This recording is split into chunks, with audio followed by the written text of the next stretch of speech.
The Troy Trojans just won back-to-back Sun Belt titles and just went through the most successful two-year span they have had in program history. Well, now a lot of things are changing with this program. Not only does a ton of talent, offensive and defensive, leave, but you are getting a new head coach in there. As John Summerall has gone over to Tulane, you hire the former Notre Dame offensive coordinator and Gerard Parker, and it's just a completely different team this season. Can Troy still contend for a Sun Belt title in 2024? Well, you're about to find out what I think here in this video. What's up, Tailgaters? You're in the booth with Tailgate Nate today. I want to welcome you to my channel and, of course, welcome you to prediction season. This is video number 100, which means we only have 34 to go after this one. You got to hit the subscribe button and ring the bell, especially if you're as big of a college football nerd as I am and you want to hear what I have to say during the season. I want to thank you so much for watching this video because it does help support my channel in more ways than you can even imagine, and you can support the channel in a lot more ways. You can like, you can comment, you could share, again, subscribe, go watch my other videos. If you're a fan of a Power 4 team, I have a prediction video on my channel. Again, thank you guys for your support of prediction season so far and for your continued support, hopefully, as we finish out prediction season. We are now on to the back-to-back Sun Belt champs, the Troy Trojans, and we're going to go through the team's offense, then we'll go through the team's defense, and at the end of the video, we'll preview and predict the Troy Trojan football schedule. A couple more things, though, before we do start that I do have to say, because right over here will be the stats the team put up either offensively or defensively last season, and of course, for your viewing pleasure, right down there below the team's logo, I have put the team's coaching staff. We'll waste no more time. Let's dive on into talking about this Troy offense. And look, we all know that John Summerall, more of a defensive-minded guy. This is a Troy team that has been led by their defense over the past two seasons, and you've had a ton of really, really good defensive players come in and out of this program. But last year, the offense, honestly, was really pretty darn good as well. They could throw the ball. They could run the ball. They had dynamic players at pretty much every single level. They're going to be missing a lot of those dynamic weapons, though, in 2024. Quarterback room, that's the most important position on the field. Let's talk about it first. Gunnar Watson is gone off to the NFL. 3,569 yards, 27 touchdowns to only 6 interceptions in 2023 for Watson. You go back to what he did in 2022, he improved tremendously. In 2022, he had 2,800 yards, so improved by almost 800 yards from 2022 to 2023. That touchdown to interception ratio got a whole of a lot better, and he was a phenomenal quarterback for the Trojans last season. You're going to have to move to someone else, though, in this quarterback room, whether that's going to be Tucker Kilcrease or Matthew Caldwell, a guy that comes in through the transfer portal. I don't think it's going to be either of those guys. In fact, I think your starting quarterback here, he's currently listed as the projected starter in that first string on the RLAD's depth chart. That's the site that I use to sort of keep track of rosters and depth charts and everything like that. It's Goose Crowder. Now, has not had a ton of playing experience during his time in college. He saw the field a little bit last year where he went 9 of 13 for 94 yards and 1 touchdown. Throughout his career, though, he's only thrown around 21 passes, yet only 4 of those have been incompletion. Still, you can't really take much away from that. 2 touchdowns, no interceptions over his career. He is a big unknown factor at the quarterback position. Now, Watson is not a guy that was going to get outside of the pocket and run. Crowder is not that either. Filling the shoes of Gunnar Watson is going to be a huge ask. It's going to be a very, very tough ask. And honestly, I don't know that Goose Crowder is as good of a player as Gunnar Watson was. However, what I do know about Goose Crowder is I do believe that he's going to end up being that starting quarterback. And I think he's got some really, really good potential, especially under a head coach with an offensive mind such as Gerard Parker. Again, he's been an offensive coordinator with Notre Dame the past couple seasons. I believe he was at West Virginia as an OC as well, and has a really good offensive mind. So if Goose Crowder can develop, I think he's going to turn into a fairly solid starter here for the Trojans this season, but he does lose a lot of talent around him, and this offense loses some really, really important pieces from last season. Most notably is Kamani Vidal, one of the leading rushers, or I should say he obviously was Troy's leading rusher last year. Those Trojan fans know, and even some Sunbelt fans know, but he was one of the leaders among he was one of the leading rushers in the entire country last season.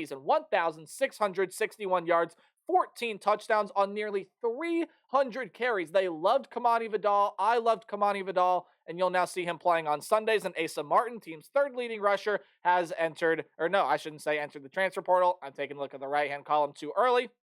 He's graduated. No more college football for him. That means your second leading rusher does come back. Damian Taylor had 346 yards and a touchdown on 67 carries. That's right around 5.2 yards per carry. You also do get Jarris Williams and Jordan Lovett, some guys who had fairly solid carry numbers last year, I believe right around 15 for both of them, and a guy coming in through the transfer portal to help give this team some depth, and that is Gerald Green. Very well could be that starter, or more likely that second string running back behind Damian Taylor. Even though you lose a guy like Kamani Vidal, who's going to be extremely difficult to replace him and Watson both, you still got some solid players here in this running back room. Wide receiver room, you lose more talent to the NFL here. Now, Marcus Rogers did not play that much last season. Only 2 catches for 9 yards, but he is an extremely talented wide receiver. I believe got invited to a couple mini camps. He may even have been signed by this point. He is off to the NFL. And your leading receiver from last year, Jabari Barber, who I kid you not, was 1 yard away from a 1,000-yard season last year, 999 yards, 5 touchdowns, and 75 catches. Well, you do lose him. He is gone off through the transfer portal. And Deshaun Stoudemire, the third leading receiver with 569 yards, a touchdown on 43 catches, is gone due to graduation. So no more college football for him out of the tight end room. Peyton Olendiak, and hopefully I'm saying that last name right. He is also graduated. 11 catches for 138 yards and 2 touchdowns for the tight end last season.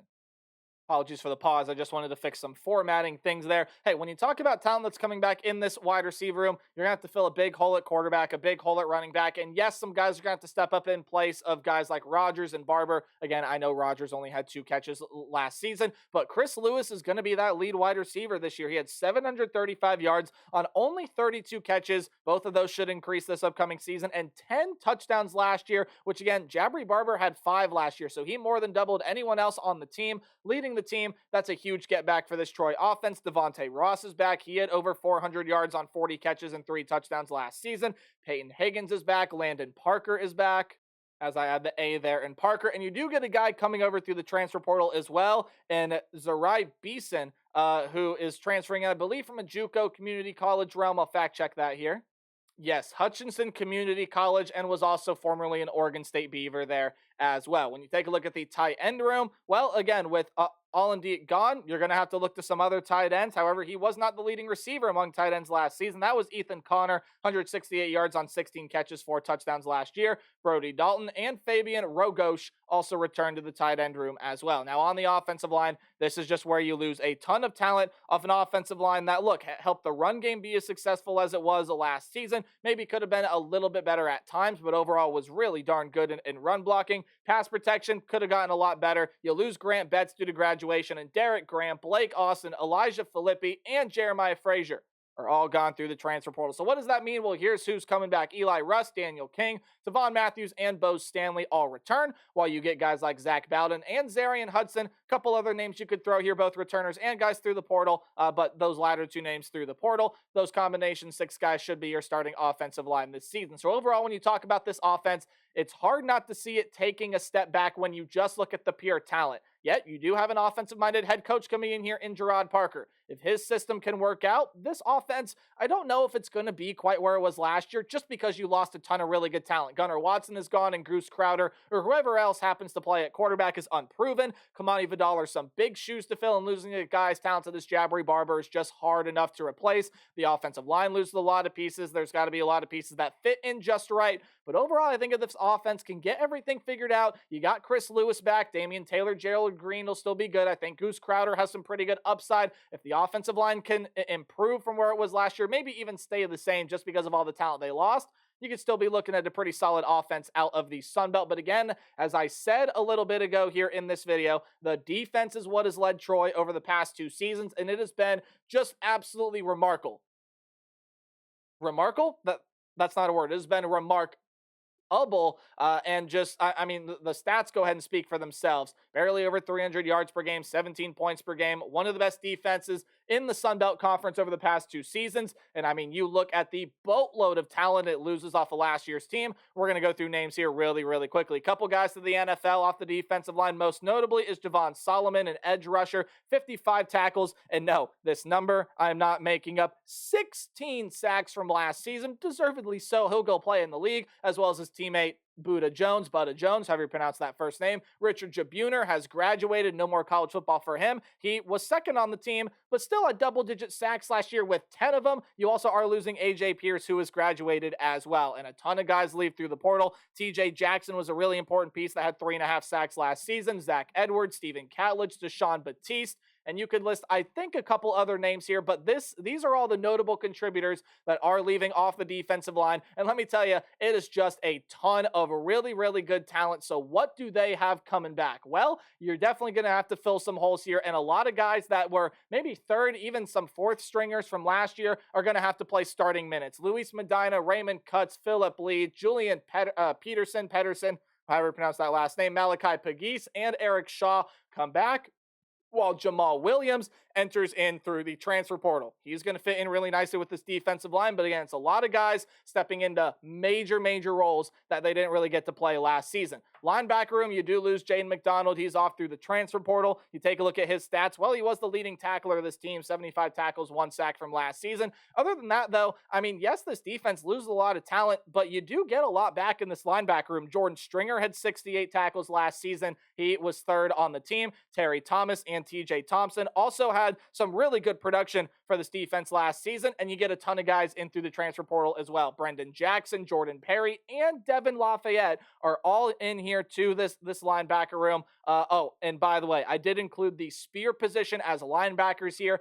Devin Lafayette, I think, has played a lot of safety throughout his career, but is that second string spear player, according to ourlads.com. That's why he is in the linebacker category. Defensive backs, we'll run through names here really quickly. Reddy Stewart and Don Callis, for good reasons, are off to the NFL. Stewart led the team with 10 pass defended and 4 interceptions last season. Callis, another very good defensive back that had 4 pass defended last year. Caleb Ransaw is one of the bigger losses here. As a corner slash safety, he can really play both through the portal. 50 tackles, a pass defended, and a pick last year. And Oshai Fletcher has run out of eligibility and graduated. Out of the safety room, Del Pettis is gone to the NFL. 73 tackles, 4 pass defended, second leading tackler on the team last year. Chris Rogers and Keyshawn Swanson have both entered the transfer portal. Again, 2 very impactful players for this defense last season. And then Irshad Davis has run out of eligibility and graduated. Fairly solid player out of the safety room for them last season. 66 tackles, 4 pass defended, 2 interceptions. And that was actually understatement. Pretty darn good player for him. You lose him out of the safety room. Oh boy, that is an absolute ton of losses. So you're going to have to build here through the transfer portal, although the safety room does return some guys. And Trojan fans, please leave more impactful names in the secondary in the comment section below. But Demaje Yancey is the lone returning guy at the quarterback position and didn't play much last year. Only had 3 tackles, did get an interception last year. So he's going to play a much bigger role this season. But a lot of this cornerback room is built through the transfer portal. This does include the nickelbacks, I do believe, here as well. Oh, no, sorry. They don't play nickel. I'm thinking of a completely different team. It was the spear position I was worried about. And obviously, I already said they're in the linebacking room. Trent Henry, Samaj James, and Jaquarius Thomas all enter here through the cornerback room. Or I should say they entered the cornerback room through the transfer portal. And in the safety room, Justin Powell, John Butler, and Casey Bradford. Hey, all those guys are going to be coming back. And Cecil Powell is a transfer coming in. That probably should get starting minutes here on this defense. No notable losses out of the special teams room. And kickers are people too. So, hey, for all the production that leaves this team, your kicking game is going to stay relatively consistent because you got Scott Taylor Renfro back as your primary place kicker. And Cole Roberts is back to do the punting duties here for this team in 2024. Couple transfers come in here and there. I believe a transfer punter, but nonetheless, those are the 2 primary guys you will see kicking balls for the Trojans this season. Again, punting and kicking. So when you take a look at this defense as a whole, it's hard not to see this defense taking a step back and think, in fact, I think it's inevitably going to end up taking a step or 2 back. You just lost an absolute ton of talent last year, and while I think the linebacker room is still going to be pretty darn good for you,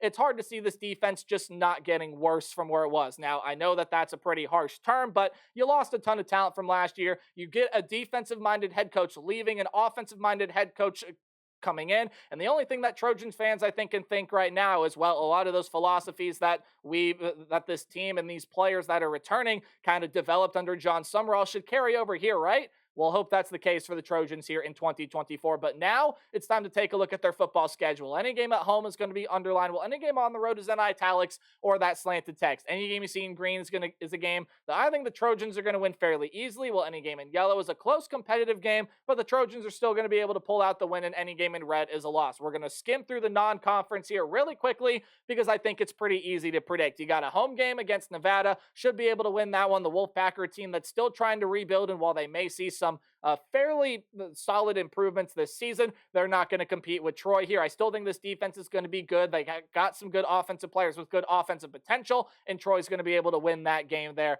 at home. These two road games, though, I think they drop both of them. Memphis is the best.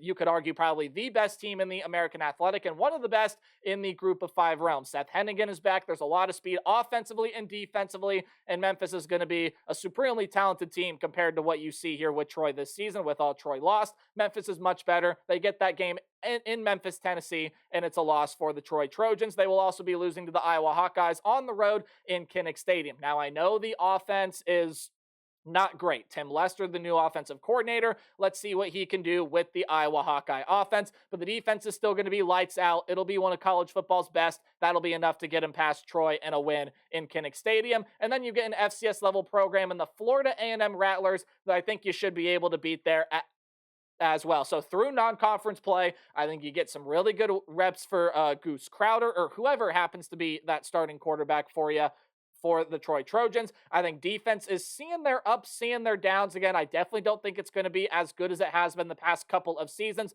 It could still end up being fairly solid, and you get a chance to build some momentum here. You get to go into conference play with probably the worst team in the conference, and that's the University of Louisiana Monroe Warhawks. This team, while they've had some sparks here and there in the past couple of years of, hey, this team is starting to figure things out. They're starting to trend in the right direction. They made a bowl game a couple years ago. I just don't see it continuing here. ULM, I just don't think has a lot of good talent compared to the rest of the Sun Belt Conference. And yes, again, like many other teams, they may see their improvements this season in some ways, but it's not going to be in a win against the Troy Trojans, especially since this one is at home. Troy wins that game. Now you get a game against the Texas State Bobcats, and this one is very, very interesting to me because you're going up. Look, if Troy still had John Summerall, I think this would be a must-watch game, and it still very well might be out of the Sun Belt Conference, but you got to watch out for Texas State this year. G.J. Kinney had that offense exploding every which way, and they only got more talented in 2024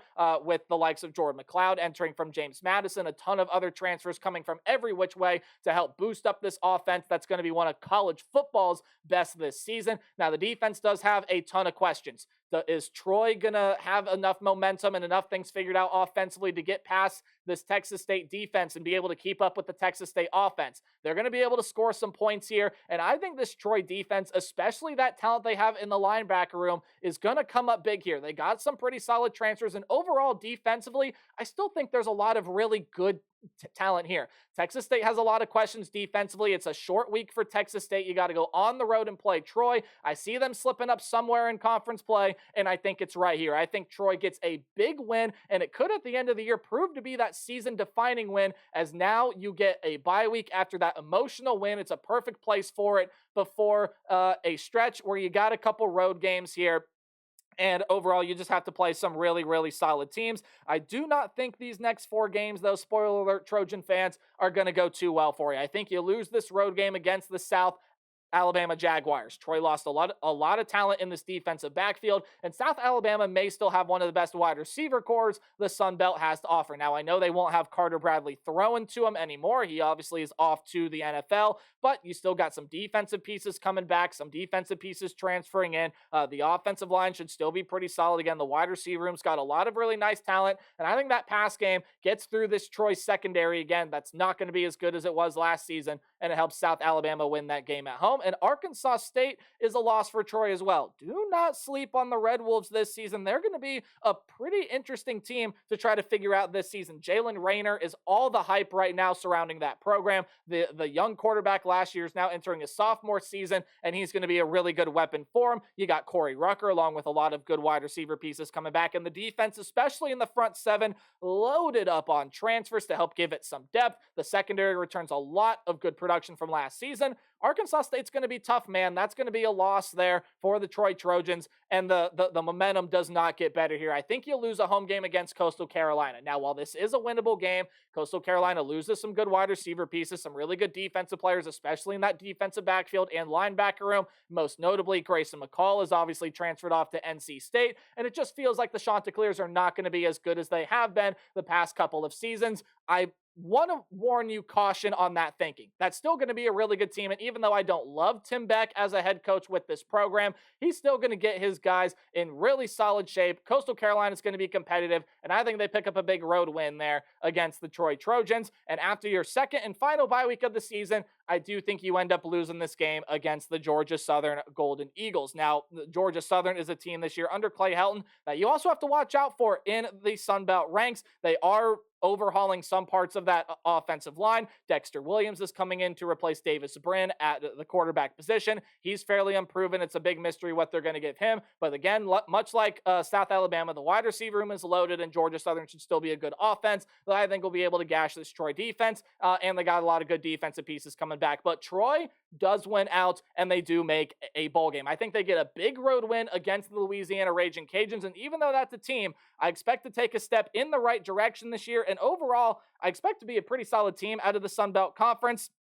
I just don't think they have enough talent offensively, defensively. I think Troy might be a little bit more talented here, especially in some regards, like that linebacker room. And I just think it's a good matchup for Troy. I think they have what they need to slow Louisiana down, and they should pick up a win there in the final week against Southern Miss. So overall, it's a struggle. There's a lot that happened this season, but I do have 4-4. Troy still got a lot of solid talent here, and even though I don't love the Gerard Parker hire for this program, probably not many other options for him to go get. The defense probably going to take a step back. The offense probably going to take a step back. But overall, and you got some tough games. Would it surprise me if Troy missed a bowl game? No. But I think they got enough talent here to get their way to the postseason. But I don't think they're going to be much of a Sun Belt contender this year. Let me know what you guys think in the comment section below. Remember to play hard but tailgate harder. And I'll see you guys in the next video. It'll be time for the Bowling Green Falcons. Goodbye.